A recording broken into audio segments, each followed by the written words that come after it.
Hey, what is up? It is Sweet Scoots Bloom, and I'm dressed as a bald French maid because we're nearly Halloween, and why not? You know, why not? And why not be bald?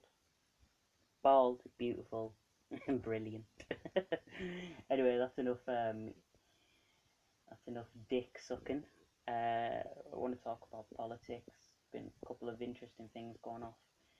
The health secretary Sajid Javid has gave his plan heading into the winter for the COVID-19 virus. Of course, over in the UK, the cases are rising up and potential another lockdown. Personally, if I'm a supporter of the Tories, which I'm not, I fucking hate them. But if I was, unlikely as it is, but if I was, hypothetical, uh, I wouldn't have a lockdown because of the chances of I'm going to get absolutely destroyed in the next election. So that's my kind of things. The whole conference didn't really go on for too long. I mean, it's just the basics. Here's our fight against the coronavirus. Here's what we're going to do. And to be honest, I don't really think it's going to work because the only way we're going to stop this virus is if we just are keen to the basic principles and rules and restrictions that we've had to endure for the year and a half that the pandemic's really kicked off on, restrictions. So basically just, social distancing, face masks mandatory in public spaces, and especially in overcrowded situations. And that's really all I'd say about uh, COVID-19 and the pandemic that we're all living in. Sajid's speech. I'd just say all you gotta do is just enforce the rules again. Put these restrictions back up. Make them mandatory. Don't make them compulsory, or just give them the choice. Hey, you can wear the mask, but we're not gonna hound you about it. But yeah, again, there's also another thing. Uh, we've also now put all the red list countries. Basically, we're able to fly anywhere now.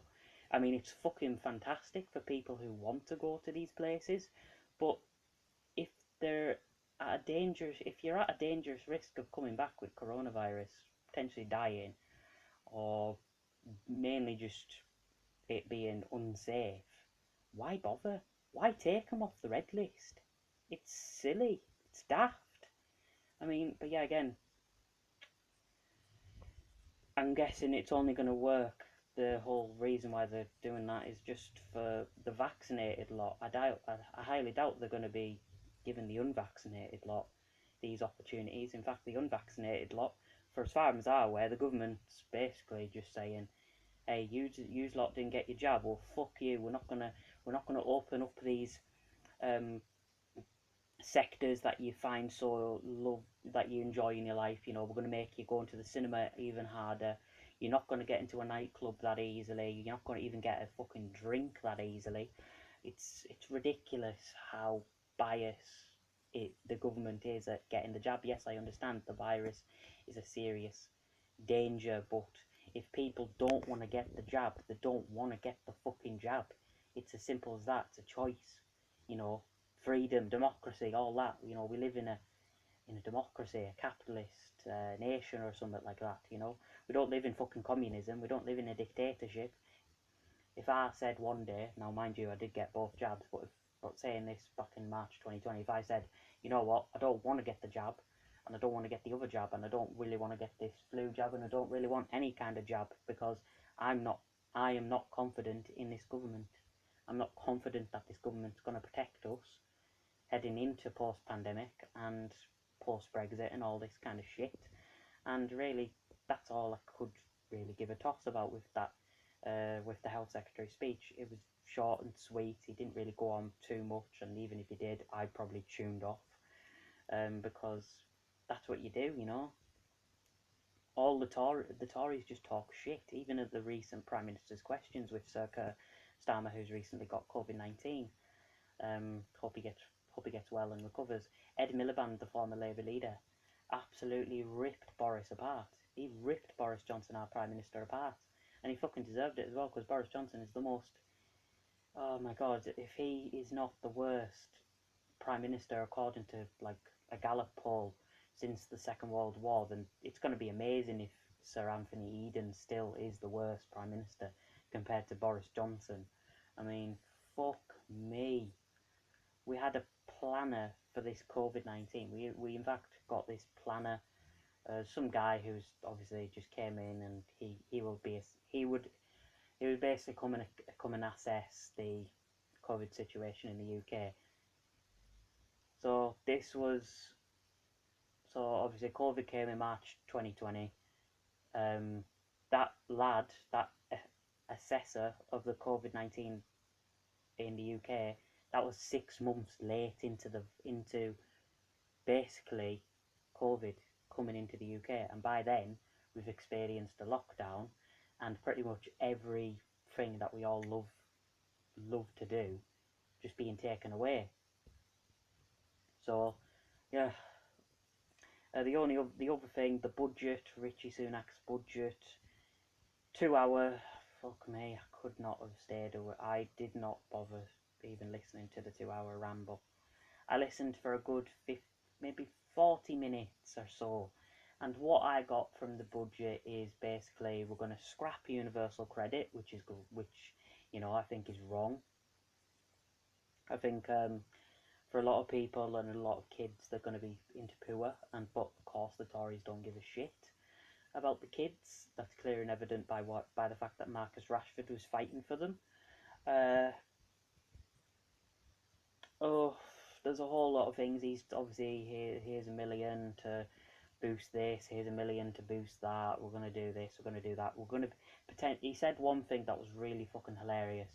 We're gonna be a science and technology superpower. Fuck right off. Fuck right off. Are we gonna be a technology and science superpower? The only superpower we is the super shit power. We are super shit, and we have been for years. We have been for fucking years. We've been a fucking joke of a nation, honestly.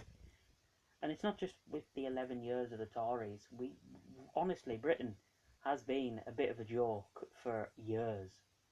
Like, even under Labour governments, etc., they've been a joke. Mind you, as much as I love Gordon Brown to death, I still think that Britain at that point, although it was alright, it was still not, a superpower in any fucking leading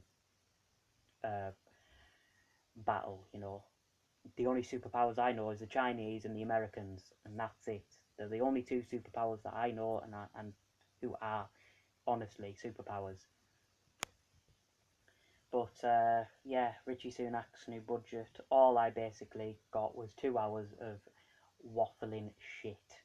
I don't think he's a bad guy. I don't think he's a terrible chancellor, but fuck me. I really just don't find him interesting. I find him just a basic yes man.